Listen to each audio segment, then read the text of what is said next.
Iyi si nyibereyemo iki? Ubuzima bwo kurundanya ibintu ni ubuzima bupfuye, ni igisiki cyumye. Ubuzima buyobowe n'Imana ni igiti gitoshye. Imigani igice cya 11 umurongo 28. Hahirwa abantu bizera Uwiteka, kuko bazahanywa n'ibiti byatewe ku nkombe y'umugezi bigashorera imizi mu mazi.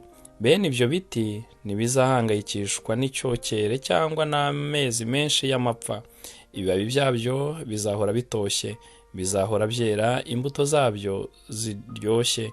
Yeremiya igice cya 17 umurongo wa 7 kugeza ku wa 8. Umunsi wa mbere.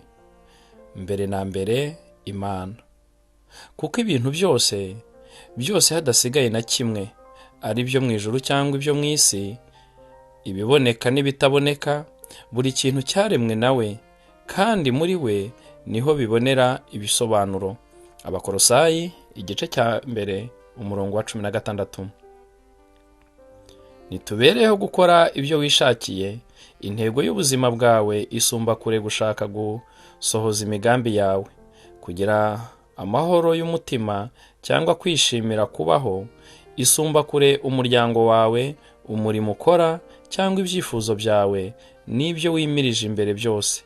Niba ushaka kumenya icyatumye uri ku isi, ugomba gutangirira ku Mana. Wavutse kuko yabigambiriye, kandi uvuka ngo usohoze imigambi yayo. Intego y'ubuzima yabereye abantu amayobera kuva imyaka ibihumbi n'ibihumbi, ariko byose biterwa n'uko iteka dutangira gushakira ahatariho, twirebaho, tubaza ibibazo bitandukanye ngo ese ndashaka kuba iki? Ese ubuzima bwanjye nzabukoresha iki? Intego zanjye ni izihe? Ibyifuzo byanjye ni ibihe? Ejo hazaza nzaba nageze kuki? Ariko kwirebaho ntabwo bizigera biduhishura intego y'ubuzima bwacu. Bibiliya iravuga ngo Uwiteka niwe uyobora ubuzima bw'ibyo yaremye byose. Ubuzima bw'umuntu wese buri mu butware bwe. Nubwo ariko ibitabo bigurwa na benshi bivuga, na sinema ndetse n'amahugurwa menshi akaba ariko yigisha, ntabwo uzigera utahura intego y'ubuzima bwawe uyishakira muri wowe. Kenshi twagiye tunabigerageza. Kuko atari wowe wiremye, ntushobora kwisobanurira icyo waremewe. Nguhereje igikoresho gihimbwe vuba utigeze ubona na rimwe, ntabwo wakwisobanurira icyo cyakorewe, kandi nacyo ntigishobora kukubwira icyo cyakorewe. Umuhanzi wacyo cyangwa igitabo gisobanura imikorere yacyo niyo ushobora kukubwira icyo cyagenewe gukora. Nigeze kuyobera ahantu nari nagiye gutembera mu misozi, mpageze ngo nyoboze inzira ingeze aho twari dukambitse, barambwira bati, ntushobora kugera iyo ujya unyuze iyi nzira, ugomba gusubira mu rundi ruhande rw'umusozi akaba ariho utangirira. Ni muri ubwo buryo nawe utazigera uhishurirwa intego y'ubuzima bwawe uyishakamo. Ugomba gutangirira ku Mana, umuremyi wawe. Uriho kuko Imana ishaka kubaho. Waremwe n'Imana kandi uremerwa Imana. Kandi igihe cyose uzaba utarasobanukirwa ibyo ngibyo, ntabwo ubuzima bwawe buzasobanuka. Mu Mana honyine niho tumenyera neza inkomoko yacu, icyo turi cyo, icyo tumaze, intego yacu, agaciro kacu, ndetse n'iyo tugana. Izindi nzira zose ntaho zatugeza. Abantu benshi bagerageza kwitwaza Imana ngo bagere ku ntego zabo bwite, ariko ibyo ni ugucurika ibintu, kandi ntacyo bizabagezaho. Waremewe Imana, ntabwo Imana ariyo yaremewe abantu. Kandi intego y'ubuzima ni ukureka Imana ikagukoresha ngo isohoze umugambi yayo. Si wowe ugomba kuyikoresha ngo usohoze imigambi yawe. Bibiliya iravuga ngo guhora uhanze amaso kuri wowe ubwawe ni nko gufata inzira itagira aho ikujyana, ariko gutumbira Imana bidukura mu mfunganwa, bikadushyira ahagutse, bizana umudendezo. Nasomye ibitabo byinshi bivuga ku guhishurirwa intego y'ubuzima bwanjye. Byose babishyira mu murongo w'ibitabo byigisha kwirwanaho, kuko byigisha bihereye kuri wowe ubwawe. Bene ibyo bitabo byo kwirwanaho, kabone n'iyo byaba byitwa ibya Gikristo, usanga kenshi bikurikira intambwe zisa zikujyana ku kubona intego y'ubuzima bwawe. Birakubwira ngo banza utekereze ibyo ushaka kugeraho byose, usobanure neza ibyo uha agaciro kuruta ibindi, wihe intego, umenye neza ibyo uziga gukora neza, wihe intego ziri hejuru, uhaguruke uziharanire. Uzirikane kugira gahunda, wizere ko nta kizakubuza kugera ku ntego wihaye, kandi ntuzigere ucogora. Simpakana ko bene izo nama zigeza abantu kuri byinshi.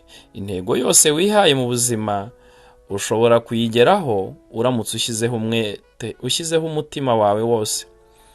Ariko kugera kuri byinshi no gusohoza intego z'ubuzima bwawe ntabwo ari kimwe.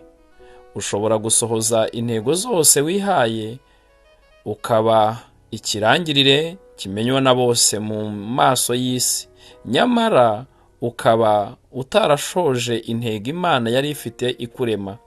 Ukeneye rero inama zisumba izo zo kwirwanaho. Bibiliya iravuga ngo kwirwanaho ntacyo bimaze. Kwitanga nk'igitambo niyo nzira yonyine, niyo nzira yanjye yo kubona ubugingo nyakuri. Iki gitabo ntabwo kiri muri urwo rwego rw'ibitabo byigisha kwirwanaho. Ntabwo ari igitabo kizakwigisha uburyo bwo kwihitamo akazi keza, cyangwa uburyo bwo gusohoza inzozi zawe, cyangwa uburyo bwo gutegura ubuzima bwawe. Ntabwo kizakwigisha amayeri yo gutsindagira imirimo myinshi muri gahunda iyo imaze kukubana myinshi. Ibiramambu kizakwigisha uburyo bwo gukora bike mu buzima, wita cyane ku by'ingenzi biruta ibindi. Ni igitabo kiguhugurira kuba icyo Imana yakuremeye kuba cyo. Wahishurirwa ute rero intego Imana yari ifite ikurema? Ufite uburyo bubiri gusa bwo guhitamo. Bumwe muri ubwo buryo ni ugushakisha nk'ukora ubufindo. Icyo nicyo abantu benshi bahitamo, baracishiriza, bagafora, bakajya impaka. Iyo umuntu bavuga ngo je numva ko ubuzima ari ukugira gutya cyangwa kuriya, baba bashaka kuvuga ngo ibyo nibyo nagerageje gukekeranya, ntacyo nsize inyuma. Imyaka ibihumbi n'ibihumbi abahanga mu gutekereza bagiye impaka, ndetse bagerageza gushaka ibisobanuro by'ubuzima. Ubuhanga mu gutekereza ni ngombwa kandi bifite umumaro wabyo, ariko iyo bigeze mu gutahura intego z'ubuzima, n'abahanga baminuje baba bashakisha. Dr. Hang Moorhead, umwarimu w'ubuhanga mu gutekereza muri kaminuza ya Illinois y'Amajyaruguru, yigeze kwandikira abanyabwenge barimo abahanga mu gutekereza, abashakashatsi, abanditsi n'abandi bantu b'intiti, arababaza ati, mubona intego y'ubuzima ari iyihe? Nyuma aza kwandika mu gitabo ibisubizo bagiye bamuha. Bamwe bari bagerageje gucishiriza uko babyumva, abandi bamwemerera ko ubundi batari barigeze batekereza, ariko ko bahimbye igisubizo ubuzima bakabuha intego. Abandi bamubwira ukuri ko nta gisubizo bafite. Benshi muri abo banyabwenge bashyizeho akarusho ko gusaba Moorhead kubandikira abasubiza, akababwira niba yarashoboye kubona intego y'ubuzima. Imana ishimwe ko hari ikindi gisubizo kitari ugushakisha agaciro n'intego y'ubuzima.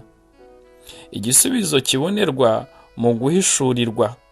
Dushobora gushakira mu by'Imana yavuze ku buzima bw'ijambo ryayo. ubwo buroroshye bwo kumenya umumaro w'ikintu ni kubaza uwagihanze. Ni nako byagombye kugenda ku buzima bwawe. Niba ushaka kumenya intego yabwo, baza Imana. Ntabwo Imana yadushyizeho mu rujijo n'umwijima ngo duhore twibaza kandi dushakisha. Imana yahishuye neza intego 5 z'ubuzima bwacu ikoresheje Bibiliya. Nicyo gitabo cy'uwaduhanze gisobanura neza icyo tubereyeho, uko ubuzima bukora, ibyo tugomba kwirinda n'ibyo tugomba gutekereza biri imbere hazaza. Bibiliya isobanura neza ibyo bya bitabo byigisha kwirwanaho cyangwa n'ibindi by'abahanga bitashoboraga kudusobanurira. Bibiliya iravuga ngo ubwiru bw'Imana bugera imbere mu migambi yayo. Ntabwo buduhishurira iby'iki gihe gusa, butubwira n'ibyahise, iby'Imana yashyiriyeho mbere y'ibihe, kuzaduhesha ubwiza buruta ubundi. Ntabwo Imana ari itangiriro ry'ubuzima bwawe gusa, ni nayo soko yabwo. Kugira ngo ushobore kumenya umugambi w'ubuzima bwawe, ugomba guhindukirira ijambo ry'Imana.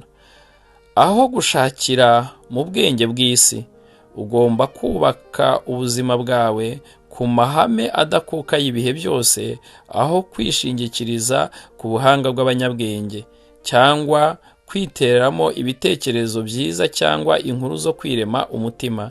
Bibiliya itubwira neza ngo muri Kristo Yesu niho tumenya aho turi bo, nicyo tubereyeho.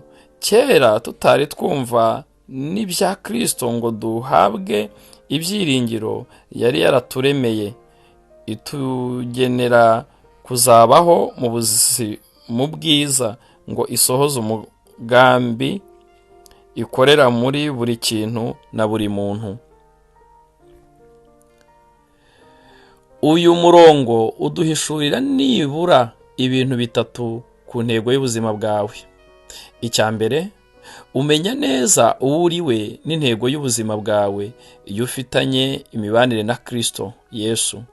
Niba udafitanye ubusabane na Kristo, ndaza kugusobanurira uko ushobora gutangira. Icya kabiri, Imana igufitiye mu bitekerezo byayo mbere y'uko utangira kuyitekerereza.